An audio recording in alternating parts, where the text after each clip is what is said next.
The first thing we're going to look at is constructivism. Constructivism is all about subjective learning. It believes in subjective learning rather than objective. Um, this believes in that people never learn anything from scratch. Everything you learn, every new idea you have, is embedded from an old idea. People believe no two people will hear something and understand it the same way, meaning that everyone is learning something and applying it due to what they have learned and what they know from the past.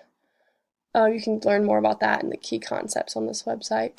The second is cognitive load theory of multimedia learning.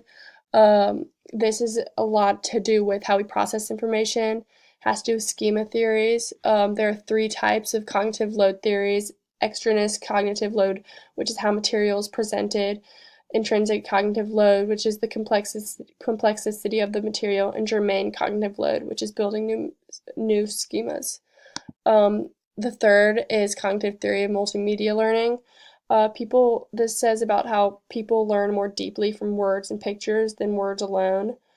There are four principles that go along with this: redundancy principle, multimedia principle, modality principle, and spatial contiguity. This website explains a lot about the two separate learning channels, which are audio and visual.